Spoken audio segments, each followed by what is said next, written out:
Hi S இன்றைக்கி நம்ம யாரை பற்றி பார்க்கணும்னா கிளியோபேட்ரா அவங்கள பற்றி தான் பார்க்கணும். கிளியோபேட்ரா அப்படின்னா அது உலகத்தில் தெரியாதவங்களுக்கு முடியாது. கிளியோபேட்ரா அப்படின்னு சொன்னால் ஒரு ரொம்ப அழகான ஒரு பொண்ணு, இந்த உலகத்திலே வந்து ஒரு பேரழகி, இந்த உலகத்திலே வந்து one of the most powerful queen அப்படின்னு சொல்லிடலாம். ஆனால் இப்பேற்பட்ட கிளியோபேட்ராக்காக இந்த உலகத்துடைய மிகப்பெரிய 2 ராஜாக்கள் கிளியோபேட்ரா மேலே இருந்த மோகத்தினாலே ஒருத்தர் அழிச்சிக்கிட்டு சேர்த்துருக்காங்க. 2 நாடுகள் கிளியோபேட்ரானால மாறி மாறி அடிச்சிட்டு இருக்கு. சோழர்களுடைய காலத்தை எப்படி தமிழ்நாட்டுடைய பொற்காலம் அப்படின்னு சொல்லுவாங்களோ அந்த மாதிரி கிளியோபேட்ரா அந்த காலத்தை எகிப்தோட பொற்காலம் அப்படின்னு சொல்லுவாங்க. அப்பேற்பட்ட எகிப்து வந்து அழிஞ்சது இந்த கிளியோபேட்ராவால் தான். இவங்க வந்து 40 வயசில் தன்னைத்தானே ஒரு பாம்பை கொத்த விட்டு செத்து போயிருக்காங்க சூசைட் பண்ணிக்கிட்டு. அது ஏன் அப்படின்னு வாங்க 2500 இயர்ஸ்க்கு முன்னாடி எகிப்தில் வந்த கிளியோபேட்ராவை பற்றி பார்க்கலாம். 2500 பிசியில் கிளியோபேட்ராவோட ஃபாதர் வந்து எகிப்தை ரூல் பண்ணிகிட்ருக்காரு. ஆனால் இவங்க யாருமே கிளியோபேட்ராவோ இல்லை அவங்க அப்பாவோ அவங்க தாத்தாவோ யாருமே எகிப்தியன்ஸ் கிடையாது. அதாவது எகிப்திலே பிறந்து வாழ்ந்து எகிப்து ஆண்டுருக்க பூர்வகுடிகள் கிடையாது. இவங்க எல்லாருமே ரோமை சார்ந்தவங்க. ரோமை யாருன்னா அலெக்சாண்டருடைய வம்சாவளியை சார்ந்தவங்க. எப்படி பிரிட்டிஷ் கையில் 300 வருஷமாக இந்தியா அடிமையாக இருந்துச்சோ அந்த மாதிரி அந்த காலத்தில் ரோம் கிட்டே வந்து எகிப்து வந்து அடிமையாக இருந்துச்சு. அந்த இதை ஆண்டுக்கிட்டு இருந்தவங்க யாருன்னா கிளியோபேட்ராவோட அப்பா. அவங்க அப்பாவனை அந்த அலெக்சாண்டர் அப்படின்றவர் தனக்கு அடுத்தது தான் பொண்ணு தான் வந்து இந்த நாட்டை ஆளணும் அப்படின்னு நினைக்கிறாரு. அது கொஞ்ச நாள்லேயே அவங்க அப்பா இறந்ததுக்கப்புறம் கிளியோபேட்ரா வந்து அந்த நாட்டுடைய ராணி ஆகுறாங்க. ஆனால் அவங்களால ஸ்ட்ரெயிட்டாக அந்த நாட்டோட ராணி ஆக முடியாது. ஏன்னா எகிப்தோட ரூல்படி தனியாக ஒரு பொண்ணு வந்து அந்த நாட்டை ஆள முடியாது. அதனால் என்ன பண்ணுறாங்கன்னா கிளியோபேட்ராவை அவங்களுடைய சொந்த தம்பியை கல்யாணம் பண்ணிக்கிறாங்க. கிளியோபேட்ராவுக்கு வயசு 17, ராணி ஆகும் போது அவங்க தம்பிக்கு வயசு 10. பட் இருந்தாலும் ஆட்சி அதிகாரம் நம்ம கையில் இருக்கணும் அப்படின்றத தம்பியை கல்யாணம் பண்ணிக்கிறாங்க. இது அந்த காலத்து வந்து காமனான ஒரு விஷயம். இன்றைக்கி வந்து கேட்க ஒரு வித்தியாசமாக இருந்தாலும் அன்றைக்கி எகிப்தில் வந்து இது மாடர்ன் ப்ராக்டிஸ். ஏன்னா அந்த புனித ரத்தம் ராஜாக்களுடைய ரத்தம்லாம் அவங்களுக்குள்ளே தான் கலக்கணும் அப்படிங்கிறாங்க. சொந்த தம்பியை கல்யாணம் பண்ணிக்கிறாங்க. ராணி ஆனதுக்கப்புறம் கிளியோபேட்ரா வந்து ஒரு மிகப்பெரிய புத்திசாலி. ஆனால் உடல் அளவில் பெரிய பலசாலியோ அதுமாரி போர் செய்கிறவங்களும் கிடையாது. அதனால் தன்னை வந்து மக்கள் முதல்ல நம்பணும் அப்படின்றதுக்காக என்ன பண்ணுறாங்கன்னா அது இப்போ வந்து ஒரு நம்ம நாட்டை ஒருத்தர் ஆள்றாரு அப்படின்னா ஒன்றா ரூபா நோட்டில் அவங்க பேர் இருக்கும், இல்லைனா டெலிவிஷனில் பார்ப்போம், நியூஸ் பேப்பரில் பார்ப்போம். அந்த காலத்தில் என்ன பண்ணுவாங்கன்னா அந்த நாட்டை வந்து ஆண்டுகிட்ருக்க மன்னர் வந்து காயின்ஸ் அச்சடிப்பாங்க.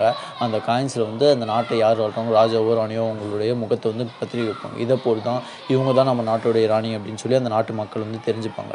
அதனால் கிளியோபேட்ரா என்ன பண்ணுறாங்கன்னா நம்ம வந்து ஒரு அழகான பெண், அதனால் வந்து நம்மளை வீக்காக இருக்குன்னு நம்ம நாட்டு மக்கள் யாரும் நினச்சிடக்கூடாது அப்படின்றதுக்காக அந்த காயின்ஸில் வந்து என்னென்னா தன் முகத்தை ரொம்ப கொடூரமாக இருக்க மாதிரியும் பயங்கரமாக இருக்க மாதிரியும் இவங்க வந்து ஒரு பயங்கர ஸ்ட்ராங்கான பெண் அப்படின்றதுக்காக மக்கள் நம்ப வைக்கிறதுக்காக இந்த மாதிரியான ஒரு பெயிண்டிங்ஸை வரைகிறாங்க.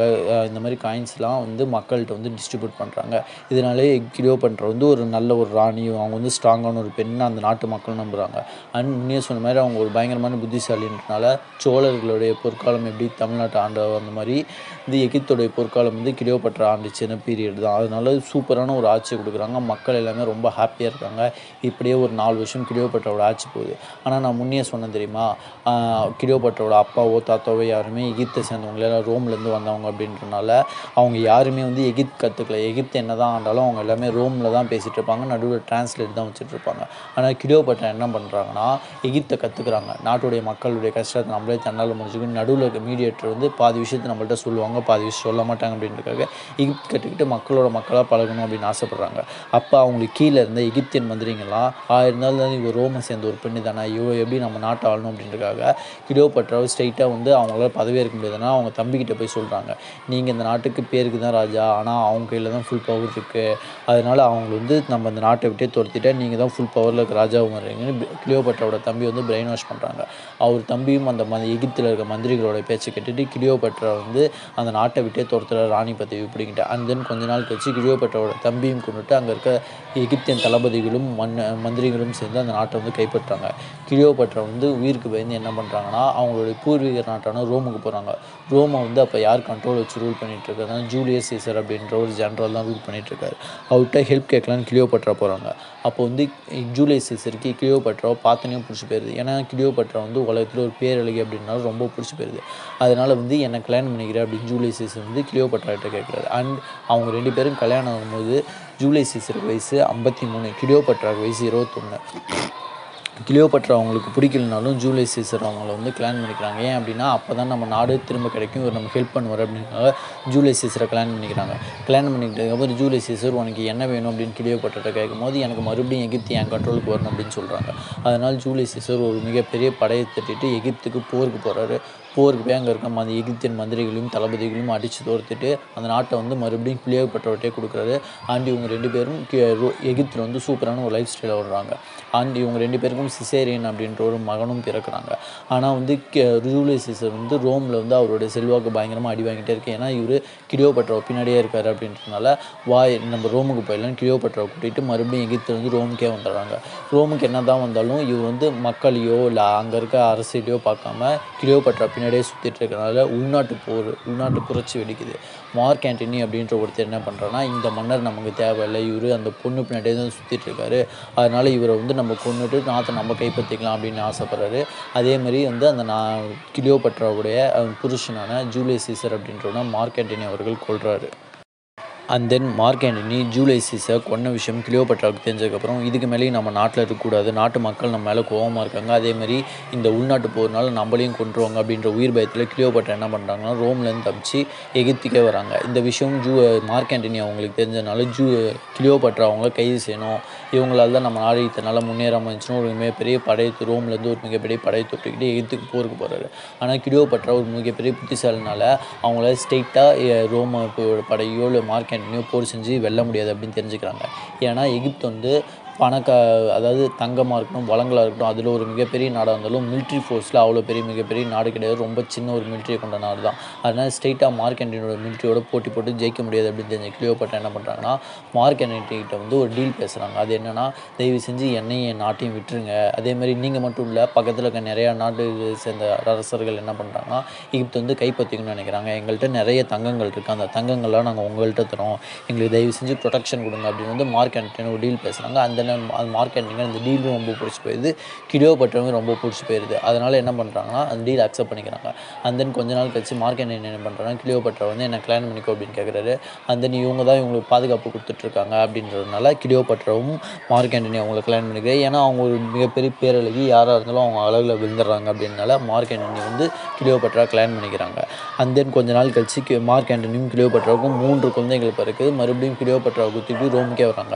ஆனால் ரோமில் இருக்க மக்களுக்கு கிளியோபட்ராவை ரொம்ப சுத்தமாக பிடிக்கிறதே இல்லை. ஏன் அப்படின்னா அவங்க அடியில் ஆடைகள்லாம் ரொம்ப கவர்ச்சியாக இருக்குது, ரோமில் இருக்க பல பெண்களும் அந்த ஆடைகளே அழிஞ்சு ரொம்ப கெட்டு போயிடுறாங்க. அதே நேரத்தில் என்ன ஆகுதுன்னா அவங்க போகிற ட்ரெஸ் எல்லாமே வந்து எகிப்தியன் கல்ச்சராக இருக்குது, ரோமில் இருக்க பெண்களும் இதே ஃபாலோ பண்ணுறதுனால ரோமில் இருக்க ஆண்களுக்கு வந்து கிளியோபட்ராவை சுத்தமாக பிடிக்கிறதே இல்லை. ஏன்னா தான் அரசர் பிடிச்சிருந்த லவ் பண்ணியிருந்தாலும் ரோமில் இருக்க மக்கள்லாம் கிளியோபட்ராவை ரொம்ப வெறுக்க ஆரம்பிக்கிறாங்க. அண்ட் தென் அவங்க வந்து கிளியோபட்ரா போடுறது எல்லாமே தங்கத்தில் செஞ்ச ட்ரெஸ் தான் போடுறாங்க. அண்ட் தென் அவங்க ரோட்டில் வந்தாலே அந்த ரோட்லாம் பூத்தூவி வரவேற்கணும் அப்படின்லாம் மார்க் ஆண்டனி அவர்கள் உத்தரவு போடுறாரு. இதனால் மன்னர் அங்கே இருக்க மக்களுக்கு சுத்தமாக கிளியோபட்ராவை பிடிக்காதனால அந்த ஜூலியஸ் சீசருடைய ஃபஸ்ட்டு ஒய்ஃபுக்கு வந்து லீகல் சன்னான ஆக்டோவியன் அப்படின்ற ஒருத்தர் என்ன பண்ணுறாருன்னா மறுபடியும் வந்து இன்னொரு புரட்சி படையை உருவாக்குறாரு. அதாவது எங்கள் அப்பாவை ஏன் கொண்டீங்க, அந்த கிளியோபட்ரா பின்னாடியே சுற்றிட்டு இருக்காரு அப்படின்னால கொண்டீங்க, இந்த மார்க் ஆண்டனி கொண்டு வந்தீங்க, இந்த மார்க் ஆண்டனி இதே தானே பண்ணுறாரு, அதனால் அவர் கொண்டுட்டு மறுபடியும் ஆட்சியதிகாரத்தை நம்மளே கைப்பற்றணும் அப்படின்னு ஒரு மிகப்பெரிய படையை திரட்டி வந்து மார்க் ஆண்டனி ஃபஸ்ட்டு தோக்கடிச்சு கொள்கிறாரு. அண்ட் தென் இந்த விஷயம் கிளியோபட்ராவுக்கு தெரிஞ்சதுக்கப்புறம் மறுபடியும் எகிப்துக்கு ஓடி வராங்க. அண்ட் தென் ஆக்டோவியன் என்ன பண்ணுறாருன்னா மறுபடியும் இன்னொரு மிகப்பெரிய படையை திரட்டிக்கிட்டு கிளியோபட்ராவை இந்த தாட்டி கொன்னே ஆகணும் அப்படின்ற நோக்கத்தோட எகிப்துக்கு வராரு. அண்ட் தென் எகிப்துக்கு வந்ததுக்கப்புறம் கிளியோபட்ராவுக்கு வந்து கண்டிப்பாக ஆக்டோவியன் நம்மளை கொண்டுருவான்னு தெரிஞ்சதுக்கப்புறம் அவன்கிட்ட மாட்டி சித்திரவதை அனுபவிச்சதோட நம்மளே செத்துடலாம் அப்படின்னு ஒரு எகிப்தியன் ராஜநாகத்தை தன்னைத்தானே கொத்த விட்டு செத்து போகிறாங்க அவங்களுடைய 40வது வயசில். இதுதான் கிளியோபட்ராவோட கதை. இந்த உலகத்தோட மிகப்பெரிய 2 ஜென்ரேஷனான Julius Caesar and Mark Antony ஒரு பொண்ணு மேலே இருந்த மோகத்தினால அழிஞ்ச கதை. அண்ட் தென் ஆக்டோவியன் வந்து என்ன பண்ணுறாருன்னா கிளியோபட்ரா இறந்ததுக்கப்புறம் எகிப்தியன் சாம்ராஜ்யத்தை சூறையாடுறாரு, அங்கே இருக்க மக்கள்லாம் கொன்று குமிச்சு எகிப்தியன் சாம்ராஜ்யத்தை அழிக்கிறாரு. அண்ட் தென் இவ்வளோ நேரமாக சொல்லிட்டு இருக்க கிளியோபட்ரா உலகத்தோட பேரழகி அப்படின்னு சொன்னேன், பயங்கர கலராக தேவதை மாதிரி ஏஞ்சலிக்காக இருப்பாங்க அப்படின்னா அதுதான் கிடையாது.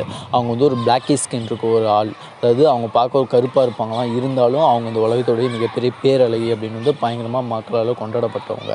அண்ட் தென் கிளியோபட்ரா என்ன பண்ணுவாங்கன்னா அவங்க அழகை இப்படியே என்ன பண்ணுறீங்கன்னு கேட்டால் அவங்க வந்து பாலில் மட்டும்தான் குளிப்பாங்களாம். அதாவது எப்பயுமே அவங்க பால்லேயே குளிக்கிறதுனால தான் அவங்க ஸ்கின் வந்து பயங்கர ஷைனிங்காக இருக்குது, அவங்கள வந்து மக்களுக்கு நிறையா பிடிக்குது அப்படின்னு சொல்லிக்கிறாங்க. அண்ட் தென் கிளியோபட்ரா இறந்ததுக்கப்புறம் கிளியோபட்ரா உடலோட 50,000 பேருக்கு மேலே செக்ஸ் வச்சுருக்காங்க. என்னடா சொல்கிற, செத்த பணத்து கூட எவன்டா செக்ஸ் வச்சுக்கிறான்? ஆமாம், இது எகிப்தில் இருக்க ஒரு ப்ராக்டிஸ். அதாவது எகிப்தில் வந்து என்னென்னா மக்கள் இருந்ததுக்கப்புறம் அவங்க பணத்தோட செக்ஸ் வச்சுக்கிட்டா தான் அவங்க ஆத்மா சாந்தி அடையும் அப்படின்வாங்க. நம்ம ஊரில் காரியம்லாம் பண்ண தான் உடம்பு சாந்தி அடைகின்ற மாதிரி அந்த ஊரில் அப்படி ஒரு ப்ராக்டிஸ் ப்ராக்டிஸ் பண்ணிட்டு இருந்திருக்காங்க. கிளியோபாட்ரா செத்ததுக்கப்புறம் இவங்க உயிரோடு இருக்கும்போது நம்மளால் அடைய முடியாதுன்னு தெரிஞ்ச பல பேர் என்னென்னா செத்ததுக்கப்புறம் அவங்க பணத்தோடய செக்ஸ் வச்சுக்கிட்டு அதுக்கப்புறம் தான் அவங்க வந்து மம்மிஃபிகேஷன் பண்ணி பொழைச்சிருக்காங்க. ஓகே கேஸ், இன்னொரு இன்ஃபர்மேட்டிவான வீடியோட உங்களை மீட் பண்ணுறேன். பாய். இந்த வீடியோ உங்களுக்கு பிடிச்சிருந்தா லைக் பண்ணுங்கள், ஷேர் பண்ணுங்கள், கமெண்ட் பண்ணுங்கள். இதே மாதிரி நிறைய வீடியோஸ் பார்க்கணும் ஏகே இன்ஃபர்மேஷன் சேனலுக்கு சப்ஸ்கிரைப் பண்ணுங்கள்.